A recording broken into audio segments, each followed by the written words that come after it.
हमारे मुजफ्फरनगर शहर में एक बहुत मालदार शख्स थे। अल्लाह ने बेपनाह दौलत से नवाजा था।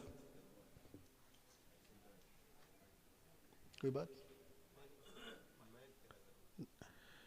बेपनाह दौलत से नवाजा था।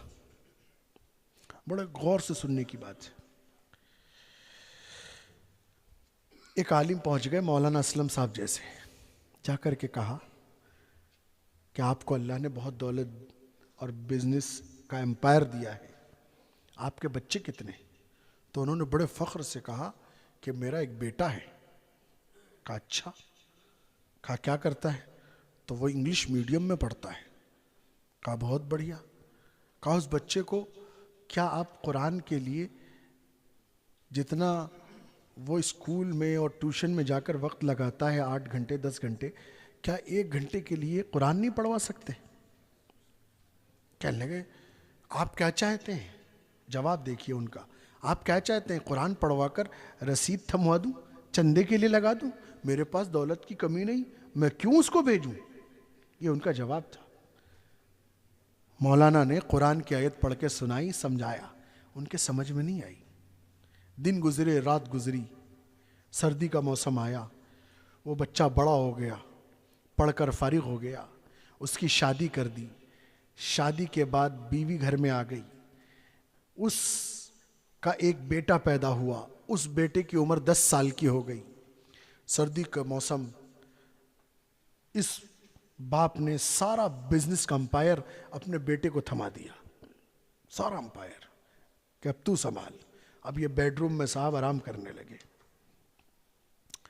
दिन गुजरे, रात गुजरी। एक दिन रात में 11:30 बजे, तेज सर्दी के मौसम में, हमारे यहाँ कोहरा पड़ता ही है, तेज सर्दी के मौसम में वो ऑफिस से घर आया। जैसे ही घर में दाखिल हुआ तो बीवी ने मगरमच्छ के आंसू बहाए और कहा कि सुनो, आज ये फैसला कर लो, या तो तुम्हारा बाप इस घर में रहेगा या मैं रहूंगी। बेटा बीवी का दीवाना था, कहने लगा क्या बात हो गई? कहा कि ये जो तुम्हारा बाप है, तुम्हारे ऑफिस जाने के बाद मुझ पे नजर रखता है, मुझे वॉच करता है, और मैं ये बर्दाश्त नहीं कर सकती। इसे अभी इसी वक्त इस बेडरूम से जिसमें ये आराम कर रहा है, यहां से निकाल कर बाहर जो नौकरों का, सर्वेंट्स का कमरा है, वहां ले जाओ। मैं बर्दाश्त नहीं करूंगी। अगर तुम नहीं माने तो मैं मायके जा रही हूं, मेरा ब्रीफकेस तैयार है। आज सच कहता हूं 75% उन मुसलमानों का हाल, चुके मेरे पास लोअर क्वालिटी से लेकर हाई क्वालिटी के लोग आते हैं, इसी बात से परेशान है कि बीवी ब्रीफकेस लेके न चल दे। और ये वजह है कुरान की तरबियत से दूरी, यही वजह है। बेटा बीवी का दीवाना पहुंच गया अपने बाप के पास, दरवाजे को नॉक किया, दस्तक दी। बाप ने दरवाजा खोला, कहा बेटे क्यों आए हो? कहा मैंने ये सुना है अपनी बीवी से कि आप उस पर नजर रखते हैं। कहा हाँ बेटा, मैं तेरी भलाई के लिए रखता हूं। उसने डांट कर कहा तुझे शर्म नहीं आती? बेटे ने बाप से कहा। Can you believe it? आप यकीन कर सकते हैं कि जब बेटा, एक नौजवान बेटा जिसको इतना बड़ा बिजनेस दे दिया, वो डांट रहा हो, तो उस बाप पर क्या गुजरी होगी? आंख में आंसू आ गए, दिल फट पड़ा। कहा बेटे डांट क्यों रहा है? कहा डांटने की बात है, आप मेरी बीवी पे नजर रख रहे हैं जिससे मैं बेहद मोहब्बत करता हूं। बाप ने कहा अरे तुझे अपनी बीवी की मोहब्बत नजर आ रही, ये बूढ़ा बाप जो तेरे सामने खड़ा है वो नजर नहीं आ रहा? मैं तुझसे इतनी मोहब्बत करता था बचपन में कि तू जरा सा रोता था तो शहर की दुकानें खंगाल कर तेरे कदमों में डाल देता था कि मेरा नूरे नजर चुप हो जाए। आज तू मुझे डांटने आ गया। अब जो दिल पर चोट लगी तो मौलाना की बात याद आ गई और कुरान की वो आयत याद आ गई जो मौलाना ने उन्हें सुनाई थी। और वो कुरान की आयत है, इम्मा यबलुगन्ना इंदकल किबर अहदुहुमा औ किलाहुमा फला तकुल लहुमा उफ्फिन वला तनहरहुमा वकुल लहुमा कौलन करीमा वख्फिद लहुमा जनाहज़्ज़ुल्लि मिनर रहमति वकुर रब्बिरहमहुमा कमा रब्बयानी सगीरा।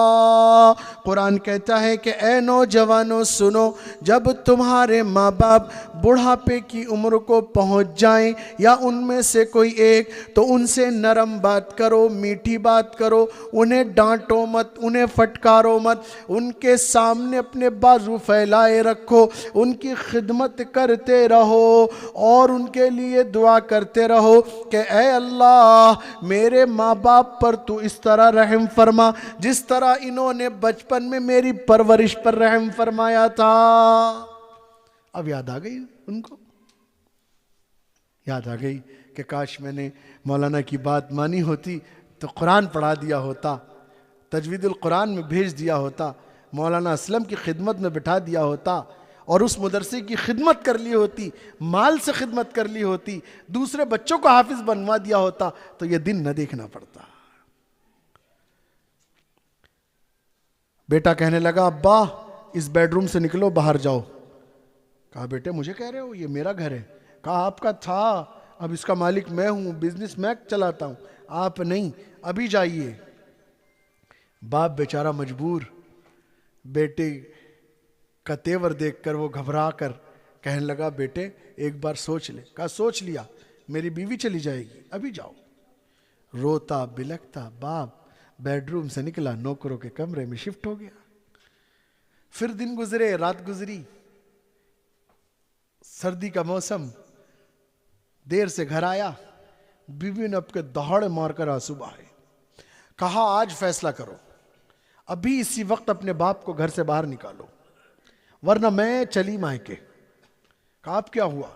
कहा तुमने अपने बाप को बेडरूम से नौकरों के कमरे में भेज दिया, उसके बावजूद वो मुझ पे नजर रखता है और मैं बर्दाश्त नहीं कर सकती, आज फैसला होगा, उसे निकालो।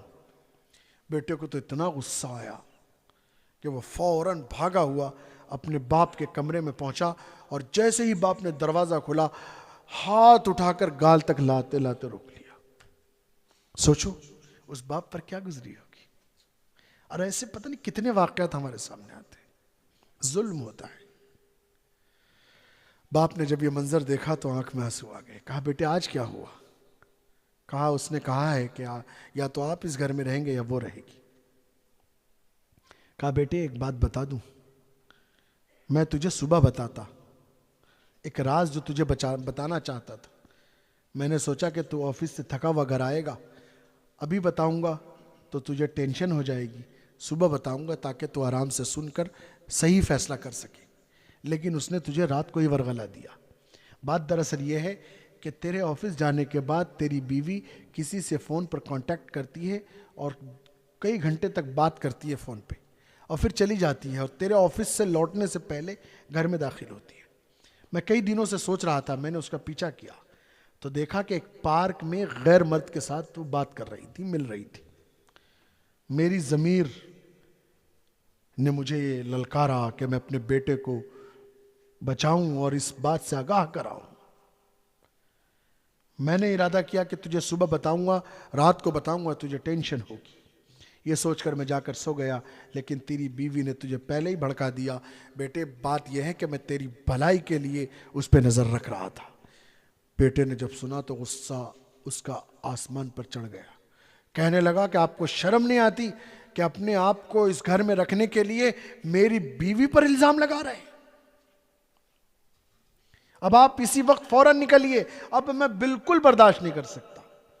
बाप ने बेटे के जो तेवर देखे तो कहा बेटे रात भर रहने दे। कहा नहीं, रात भर की भी इजाजत नहीं, अभी निकलिए।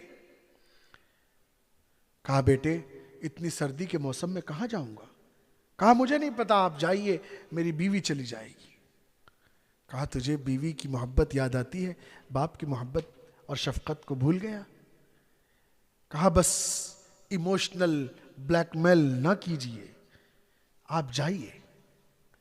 बाप ने देख लिया कि बेटा मानने वाला नहीं, तो उसने गुजारिश की कि मेरे बेटे मुझे एक पुराना कंबल दे दे ताकि उसको ओढ़ कर फुटपाथ पर रात गुजार लूं, कल से मेरी जिंदगी का मालिक अल्लाह होगा। ये कह के उसने जब गुजारिश पेश की तो उस नौजवान बाप ने अपने उस 10 साल के बेटे से कहा, जो वहां खड़ा होकर ये वाकया देख रहा था, कि बेटे जाओ फला कमरे में कोने में एक पुराना कंबल रखा है, उसको उठाकर लाओ और अपने दादा को दे दो। वो बच्चा बड़ा होशियार, वो पहुंचा कमरे में, कंबल उठाकर लाया और फाड़ कर आधा आधा 2 टुकड़े कर दिए और एक टुकड़ा दादा को देकर कहा, दादा मैं छोटा हूं, मुझसे आपकी ये जिल्लत नहीं देखी जाती, मैं दुआ करता हूं अल्लाह आपको जहां रखे अपने हिफ्ज़ अमान में रखे, सलामती के साथ रखे। मेरा बाप जालिम हो चुका है, ये कंबल लीजिए और चले जाइए, अब मुझसे आपकी जिल्लत बर्दाश्त नहीं होती। बेचारा बूढ़ा बाप सर्दी के मौसम में आधा कंबल लेकर रवाना हो गया। जब चला गया तो जाने के बाद उस जालिम बाप ने, नौजवान बाप ने अपने उस 10 साल के बच्चे से कहा कि तूने दादा को कंबल दिया तो आधा, वो तो पुराना कंबल था, पूरा ही दे देता, आधा क्यों दिया?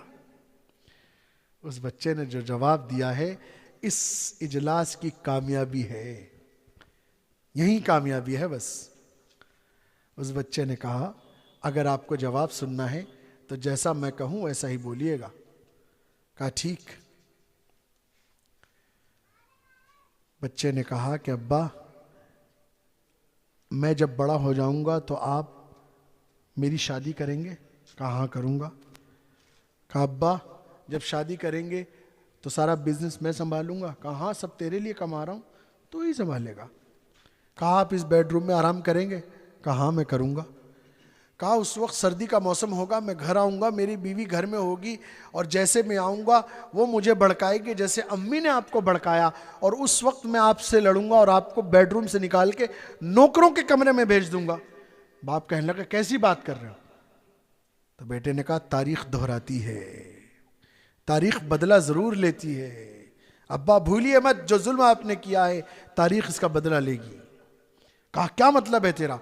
कहा जब आप नौकरों के कमरे में चले जाएंगे और मैं दोबारा अपने घर ऑफिस से देर से लौटूंगा, मेरी बीवी फिर भड़काएगी, फैसला करेगी कि नहीं अभी इसी वक्त इसको निकालो, मैं इसके साथ नहीं रह सकती, अभी बाहर करो। उस वक्त मैं आपको नौकरों के कमरे से रात की तन्हाई में तेज सर्दी में निकालूंगा और उस वक्त आप मुझसे कंबल मांगेंगे जैसे मेरे दादा ने मांगा था, तो ये आधा कंबल आप जैसे जालिम बाप के लिए बचाया है, तो उस वक्त पेश कर दूंगा ताकि दुनिया को पता चल जाए कि जुल्म जो अपने बाप के साथ करता है वो तारीख उस पर पलट कर आती है। मेरे भाइयों, कुरान यही आइडियल तो लाया है आपके लिए, यही निचोड़ तो आपके लिए लाया है। इंसान को इंसान बनाना सिखाते, इंसानियत को इंसानियत की तहजीब पर खड़ा करते।